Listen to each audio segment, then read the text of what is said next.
Con el permiso de la presidencia, saludo a mis compañeras senadoras y senadores. Algunas cosas del pasado desaparecieron, pero otras abren una brecha al futuro y son las que quiero rescatar. Quise comenzar con esta frase del escritor y periodista Mario Benedetti, porque estoy convencida de que no todo lo pasado es malo, ni todo lo presente es bueno. Cuando llegamos a un cargo público, es nuestra obligación cambiar las cosas que se venían haciendo mal, pero también continuar con las que sin duda son un beneficio para la gente que representamos. La eliminación tajante de 109 fideicomisos que hoy se convoca es preocupante, más aún cuando muchos de ellos simplemente dejarán de existir, sin que se pueda considerar el destino recursos en el presupuesto de egresos para que a través de otros mecanismos, los que la mayoría pudiera decidir, puedan ser atendidas las causas y objetos sociales que los originaron, o se atienda la problemática que hoy se soluciona a través de ellos. Entendemos que la lucha contra la corrupción debe ser firme, sin que la mano tiemble. No se debe permitir ningún desvío, ningún robo, ningún abuso con los recursos del pueblo. Desde esa tribuna solicito se castigue a los responsables de los que hicieron mal uso de esta herramienta, de los que la utilizaron para robar al pueblo de México. Es evidente que el mecanismo de operación de los fideicomisos se prestó a actos de corrupción que hay que castigar, pero todos estos derivaron de acciones humanas, de personas y autoridades que estuvieron dispuestas a violar la ley. Coincido en que sí hay beneficios que deben ser eliminados, pero todos aquellos que sobre todo aquellos que durante años no han cumplido con el fin para el que fueron creados.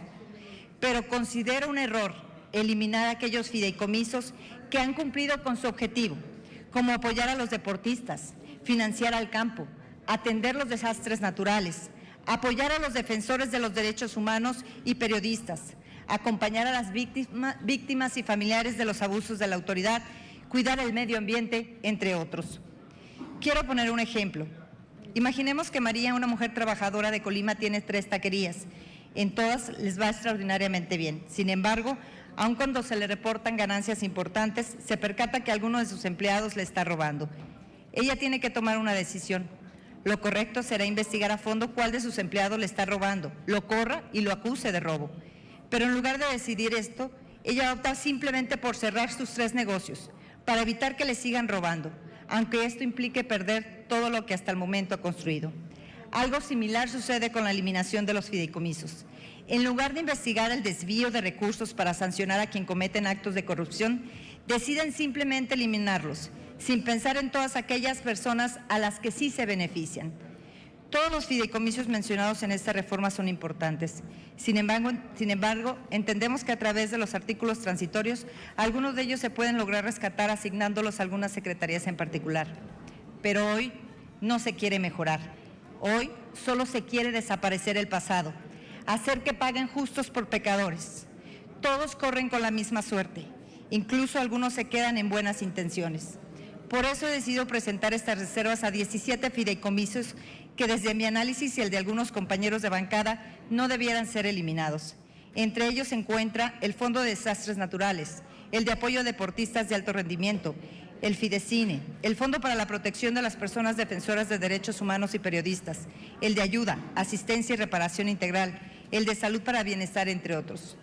No me alcanza el breve espacio de tiempo que tengo en esta tribuna para hablar de todos, pero quiero mencionar algunos en los que particularmente creo que estamos equivocados.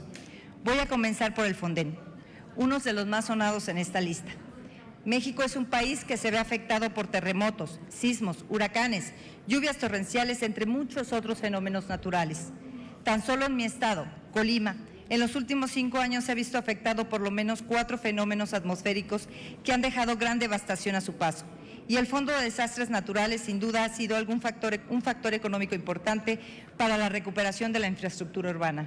Comunidades rurales que se quedan incomunicadas se ven beneficiadas con la reparación de los senderos que las conectan a la urbe. Sabemos que la reforma plantea que el presupuesto de egresos se asigne al recurso de la Secretaría de Gobernación para que pueda atender las causas del fondo eliminado. Sin embargo, no se menciona de cuánto sería, ni las reglas de operación que seguirían los estados y municipios afectados para poder acceder a él. por lo que entonces el apoyo podrá llegar de acuerdo a la voluntad de la Federación y en la medida que ésta le plazca. Y se puede caer en otro acto de corrupción, como es la discrecionalidad de la autoridad en el otorgamiento de los recursos a las entidades o municipios que les convenga. Además, muchas veces la Federación no es consciente de las verdaderas necesidades que tiene la gente de los municipios. Nos preocupa que los gobiernos de los estados y ayuntamientos queden completamente fuera de la toma de decisión de la aplicación de este recurso. Eliminar este fideicomiso para que el tema lo atienda directamente el Gobierno central atenta contra el artículo 40 de la Constitución, en el que se nos declara como una república federal.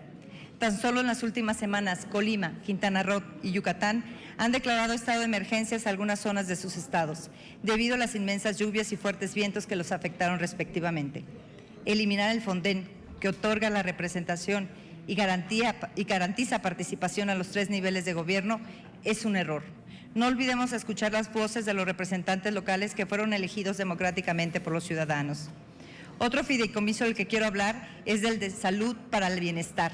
Este fondo sirve para atender los gastos catastróficos provocados por una lista de enfermedades a personas que no cuentan con seguridad social.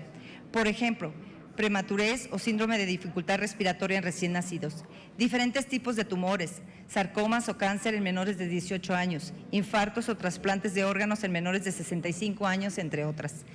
La justificación que se da para la eliminación es que estos rubros ya se encuentran previstos dentro del presupuesto del INSABI, es decir, no se planea otorgar recursos adicionales a este instituto para cubrirlos, sino que los tiene que atender con su presupuesto actual.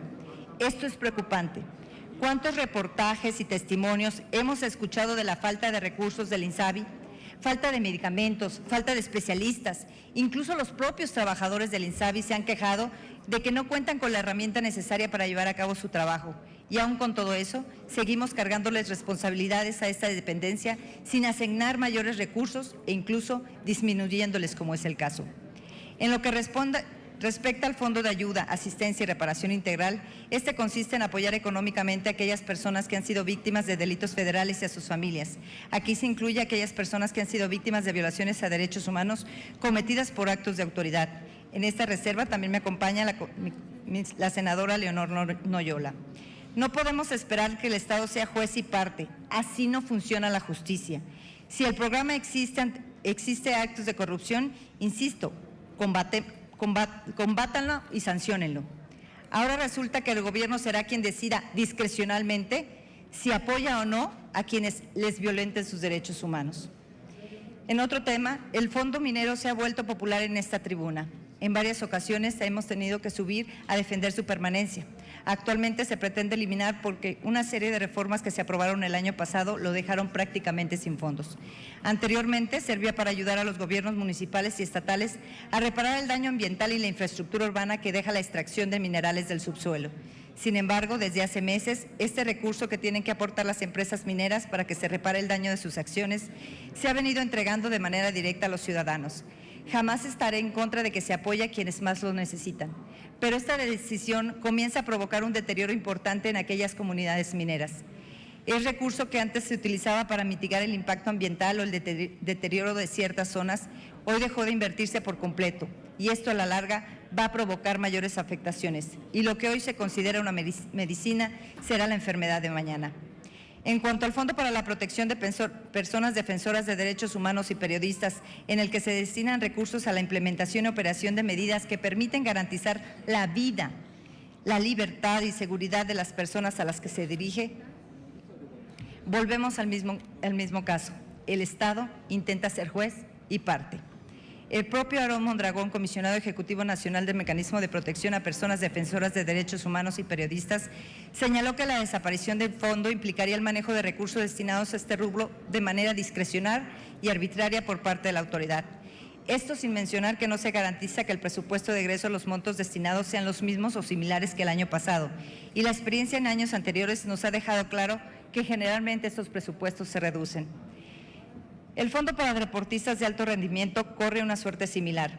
Aquí no solo se dejarán desamparados a los jóvenes deportistas que aspiran a convertirse en profesionales, sino también a todos aquellos instructores y entrenadores que reciben recursos a través del mismo con la intención de prepararlos. Esto para la gente del centro del país o para o para aquellos deportistas que cuentan con recursos económicos suficientes, no representará un mayor problema. Pero para aquellos deportistas jóvenes, ilusionados con ser los mejores en su disciplina, que viven en provincias, sí representa un gran problema. Un joven de Manzanillo que se encuentra 14 horas en carretera de la Ciudad de México tendría que cubrir todos los gastos que originen sus viáticos, hospedaje para poder competir y aspirar a recibir estos apoyos.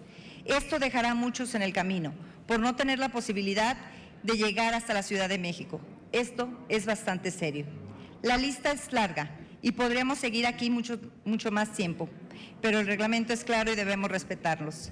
Senadoras y senadores, les ruego que podamos reconsiderar por el bien de los ciudadanos en no eliminar a rajatabla todos los fondos sin analizarlos uno por uno. Entiendo que esta es una propuesta del presidente, a quien hay que ayudar en su gobierno, pero una forma de ayudarlo no es decirle que sí a todo lo que propone, es haciéndole llegar las inquietudes de la gente. Y como él dice, el pueblo no se equivoca, el pueblo es sabio, pues entonces escuchémoslos. Si hay actos de corrupción, insisto, denúncienlos, sanciónenlos, metan a la cárcel a los responsables. Espero contar con su sensibilidad para que por lo menos podamos rescatar algunos de estos fondos. Gracias. A los senadores y senadoras de Jalisco, Michoacán, Guerrero, Nayarit, Sinaloa, Sonora, las Californias, Yucatán, Quintana Roo, Campeche, ¿piensan qué les dirán a los ciudadanos cuando un huracán destroce sus viviendas, calles o drenajes y no exista el fondel para auxiliarlos? A los senadores de Ciudad de México, Puebla, Morelos, Estado de México, Oaxaca, Chiapas, piensen qué les dirán a los ciudadanos cuando un terremoto destruya sus viviendas. Senadora, por favor. Tengo 17 reservas, tendría más de 40 minutos, pero termino con todo gusto. Son 10 minutos. ¿Qué les diremos a nuestros deportistas, enfermos, defensores de derechos humanos, víctimas, familiares de las víctimas, periodistas, investigadores, científicos académicos, cuando soliciten recursos para su causa y no los tengan por esta decisión? Muchas gracias. ¿Es cuánto, señora presidenta? Gracias, senadora.